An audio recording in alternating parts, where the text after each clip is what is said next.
All right, good morning.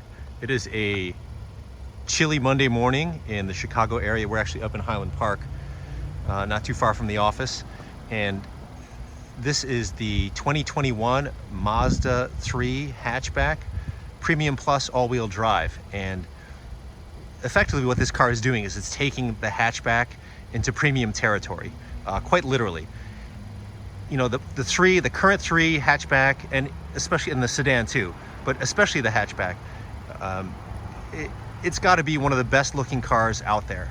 And it totally departs from the whole mindset and perception of hatchbacks being economy cars. I mean, look at this thing. It's got perfectly executed lines on this car. Granted, and we'll talk about the visibility issues in the back, but I mean, there's some sacrifice made.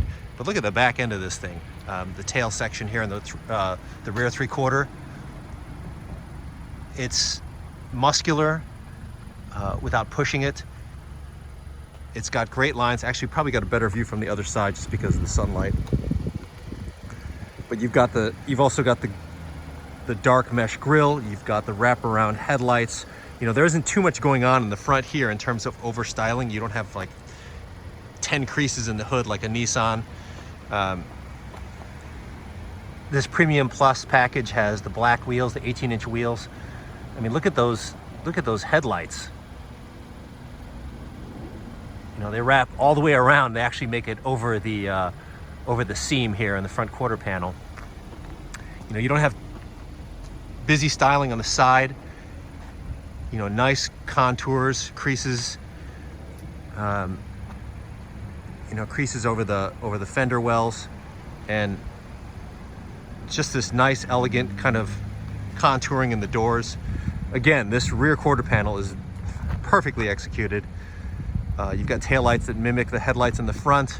You've got that nice black roof spoiler as part of the Premium Plus package, I believe. And this thing's all-wheel drive. You know, so it's actually perfect for Chicago. You know, this is not something that you have to worry about driving in the snow unless it gets a little too deep. But it's stunning.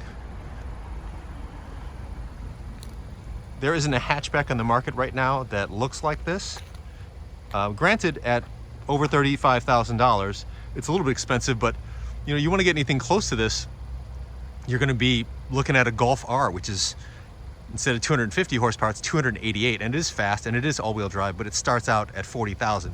This thing fully loaded is probably a little over 37 if you know, get all the bells and whistles like the accessories, but it's packed. You can't really add anything else onto the Premium Plus package other than, you know, like illuminated door sills, I think, and there's a couple more little doodads that you can tack on, but this thing pretty much comes fully loaded. And we'll give you a closer look inside. All right, so now we're behind the wheel of this thing, and the Mazda 3 is, I don't know how to describe it other than being just about the perfect balance of performance and comfort. You know, a while ago we drove the Ford Focus RS, which is, it's a remarkable automobile, but it is painfully uncomfortable, especially the seats. And Mazda pays a ton of attention to the level of comfort. Now, granted, the back seat is tight in the hatchback, and I wouldn't relegate any of my adult friends to the rear seat for any prolonged period of time. And everybody kind of knows that in the industry. There's a bit of sacrifice that was made in terms of the exterior design in order to make the car look this good, and it really does, as we've said before. They had to tighten up the back seat, but irrespective of that, the front seats are great. I'm about 6'1", and the seats are not overly bolstered like the Focus we were talking about, and the ride is great. It does strike a nice balance between being nicely firm, not overly so, and being compliant. I mean, it's definitely not a luxury vehicle in terms of ride, but it's not bone jarring, and you could do daily commutes in this without a problem.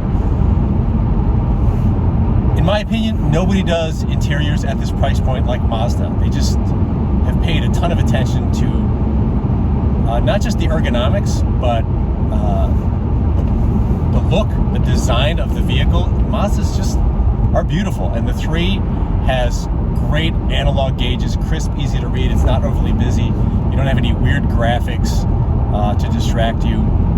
They've improved the infotainment system, which we'll go over later when we're not driving. It's simple. It's visually pleasing, really easy to navigate. But this is a remarkable automobile. At 250 horsepower now, there is ample grunt in this thing.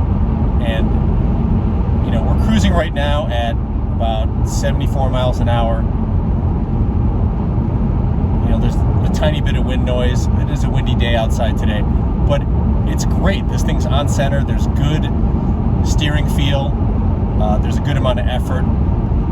And they've just thought of everything. I mean, we're really biased because we love Mazdas, but this $35,000 plus hatchback feels like a premium automobile, and that's the direction that Mazda wants to head in. You know, if I were in the market for a vehicle, which it feels like I kind of always am, and I didn't have 3 kids, this would be one of the cars I would think of. I mean, I'm 50 years old, and I would not be embarrassed to drive in this vehicle. Unlike a Golf GTI, which I love, but really wouldn't want to be seen in for someone my age. And, you know, enthusiasts have to give up a lot, I think. I think if you want a quick, nimble, balanced hatchback that has sufficient power, you know, you're relegated to vehicles like the GTI, which again is great, but it's a little bit juvenile. And the Veloster N, I mean, I would be caught dead in that thing. It's fun to drive, but geez, someone my age would, I don't know, it just doesn't feel premium. Not that I'm a snob. It just feels very juvenile. It's a fun car. In my 20s, I would totally consider it, but at my age, I want something fun to drive. I want something that looks great, and one that my wife wouldn't be embarrassed to sit in. Actually, the other day, she looked out the window of our house. This was street park, and she's like, "What is that?" And I said, "It's the new Mazda hatchback, turbo, all-wheel drive." And she's like, "Wow, that is a good-looking car." You know, this gray with the black wheels, with a little, you know, has a nice, tasteful roof spoiler on the back. Some great ground effects, not overdone. It's just, Mazda's done a masterful job at providing a hatchback for mature guys, for mature people who want to have fun driving. Granted, it doesn't have a stick. I mean, that's the one, well, maybe 2 issues. The first issue is a vehicle like this, enthusiast vehicle without a manual transmission, it's kind of tragic, but the automatic transmission here with the paddle shifters on the steering wheel, they're great. It downshifts really well, it's responsive, but it does need a stick. I know that Mazda's, you know, they want to go premium, and a stick shift just doesn't scream premium anymore. And then the second thing is that horrible blind spot, you know, because the C-pillar on the outside's got to look great. You know, that's like the big detail on this car is the rear three-quarter panel in the back. It's crisp, it's thick, it looks great from the outside, but in terms of blind spot, it sucks.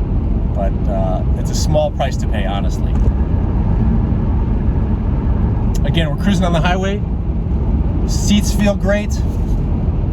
You know, it doesn't have an overly thick rimmed steering wheel, but it's got some nice thumb cutouts here. 3-spoke steering wheel. Some of the easiest controls we've seen. You know, you don't have to gaze down at them to use them. And it's just, it rides really well. I would love to see what this thing can do on an autocross course. I think it'd be really well balanced. Oh, another note in terms of performance. This 250 horsepower all-wheel drive hatchback will do 0 to 60 in 5.6 seconds. That's pretty quick. It's actually a couple of tenths of a second quicker to 60 than the Mazda Speed 3 hot hatch that had 263 horsepower and just some of the worst torque steer I've ever experienced in a car.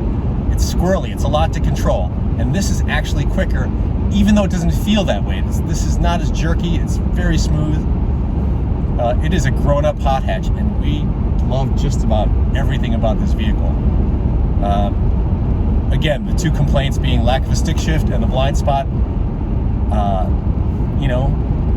The lack of space in the back seat is kind of a given for a hatchback, so it's not, it's not a deal breaker for me. And geez, the reliability ratings for Mazda, #1 in the industry this year by Consumer Reports. If that's not a reason to take a serious look at this vehicle, I don't know what is. And I'm pretty sure the safety marks are really high. Pardon the rumble strips there. Yeah, the safety marks are high for this vehicle, and it's got a great set of safety tech. We love everything about it. Okay, so we're taking a look at the interior of the Mazda 3 hatch, and this is, again, Premium Plus, so this is pretty much decked out to the nines. They're doing a great job with interior design, almost more than their exterior. It's sort of hard to believe. The door panel, really nice, and you have this mesh trim on the speaker for the Bose system. This, I believe, is not real leather, but it feels like it. It definitely feels like the real thing. It's one of the few fake leathers that looks and feels like the real deal. Steering wheel, not too thick, but a nice diameter for gripping. Good 3-spoke design, really easy controls. Let's get inside. One of the few automakers that's not doing too much in the way of a digital cluster. I think some of their other models might have an analog look, but digital clusters, maybe the CX-9, I'd have to look again. But just love what they do here. Crisp numerals, very easy to read. You have a digital cluster in the middle, but the two side clusters are pure analog. Really easy climate controls, large knurled knobs, buttons in a row, which makes it really easy. And they've improved their infotainment system. Let me play around with this here a little bit. They've kept it simple, but it's easier to read. It doesn't have that weird sort of like faded red and black look that looked somewhat low res. This is really easy. Doesn't have a lot of busy icons. Everything's lined up. And the command control in the middle, super easy. Very, very Audi MMI-like, large. I don't think it has the handwriting recognition, but who cares? I never used that thing anyway. Again, unfortunately, no manual transmission, but plenty of space up front. Nice cubby there. Armrest is pretty good. And everything's linear here. I mean, you look at the vents, they line up with the dash. It's kind of a layered look here. Very nice inside. And one thing we love, and we have to mention this, is that it has this thin rimmed, almost rimless rear view mirror, which honestly should be on most cars because it prevents you from having obstructed view, especially if you're tall and you actually lose a little bit of the sort of the visual height, the visibility out the front just underneath. And this thing should be on the Miata, honestly. That really needs it. But that's great. We love the thin rim on the rear view mirror.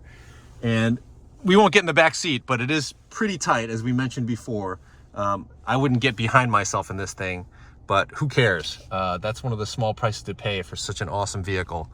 One other sort of demerit here is Mazda seems to love, as well as some other automakers, piano black, which I hate, just because everything shows up on this thing. I mean, the smallest amount of dust shows up on it. I wish they would just do something a little bit more matte finish. But we love the interior. We think Mazdas do a phenomenal job, and there's almost nothing we don't like about this.